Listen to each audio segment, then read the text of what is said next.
I am not sorry for something I didn't do, and I am not sorry for the things I did do. It's July 23rd, 2021. The loved ones of a mother and daughter who were brutally murdered sat in the courtroom, facing the killer, Ronnie Oneal. He had been convicted of murdering his girlfriend and their 9-year-old daughter and attempting to kill his 8-year-old son at their Riverview home, who also testified against him.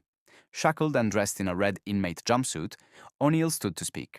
Turning toward the gallery, he made it clear he would not apologize for his actions. "I am not sorry for something I didn't do," he began quietly, before raising his voice and shouting, "and I am not sorry for the things I did do." I am not sorry for something I didn't do, and I am not sorry for the things I did do. Judge Sisko then instructed O'Neill to stand and face her as she prepared to deliver the sentence.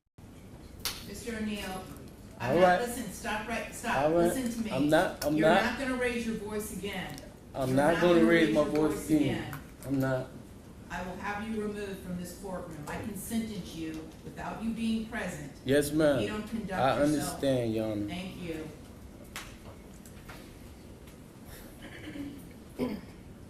But I will say, I'm sorry for your loss. 19 years I've been at this job, she began. 19 years I've been at this job. I've seen human beings killed at the hands of others in every way imaginable. You name it, I've seen it. Shootings, stabbings, drownings, suffocatings, blown apart by cars, some DUI manslaughter cases, horrible things. This is the worst case I have ever seen as far as the facts go.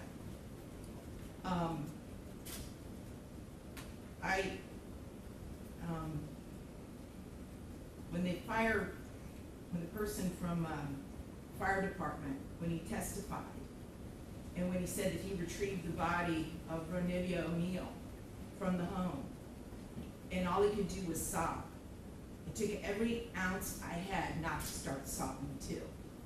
Because there is no way any person with any feeling could have witnessed or seen the photos of what occurred that night and not be haunted for the rest of your life.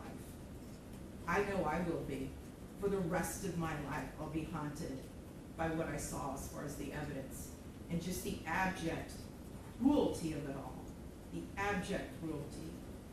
And I was aware, because I reviewed a lot of the discovery ahead of time, as you well know, did a lot of in-camera inspection of a lot of documents. And I was aware there was some evidence, at least, that when you needed to recover from your gunshot wound, that neither your parents nor your Aisha, Miss Robinson, would let you come recover at their home. I don't know if it's true or not. I'm not gonna get into a dispute. I'm just mentioning there was some evidence referencing that in the records. And all I could think about, because I knew that Miss Barron was not with you romantically at the time. And I knew that she just out of the goodness of her heart let you come stay with her. And it is beyond tragic that that critical decision ended in so much horror for her and for her children. It is unspeakably cruel what happened as a result of that one decision. The way that Ms. Barron died was horrific, and that 911 call, which captured truly all of it. You heard, and everyone who's heard that 911 call heard a death scream. If anybody ever wants to know what it sounds like before a human being dies, knowing that their death is imminent, that's exactly what it is. That was a death scream. We're going to see if it's true. But what happened to little Ronivia and to little Ronnie, but I'm going to focus on Ronivia, because she was special. And you could tell Miss Barron had done everything she could to create a beautiful home for her family. I noticed that the Ronivia's bedroom, before you set it on fire, you could tell she tried so hard to make her feel like a princess. Kenyatta did everything she could. And I noticed too in the kitchen, on the refrigerator, she put up magnets that said faith, love, family, hope. And then you know what else happened to that refrigerator during that night? It got splattered with blood all over it due to what happened. Little Ronivia, she couldn't scream, she couldn't run away, and she witnessed what you did to her mother as far as shooting her mother in the arm with the gunshot. She knew. And the horror that that child suffered. And she already had a life where she was born with challenges regarding her physical and her mental disabilities. But the pain and suffering that she suffered that night at your hands, unspeakable, absolutely unspeakable. And at the moment, that first time you struck her with that hatchet, and little Ronnie testified that all he could see was tears coming out of his sister's face. At that moment, that child knew.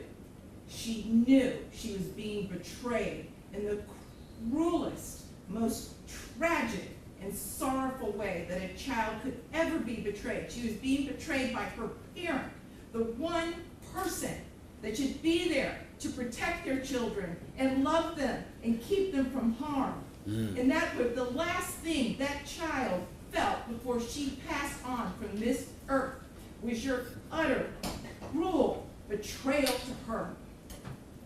And I read somewhere, and I don't know if it's true or not, I have no idea, but I read somewhere that souls pick their lives, and that they know exactly how difficult their lives are going to be before they enter into this world. She then handed down the sentence.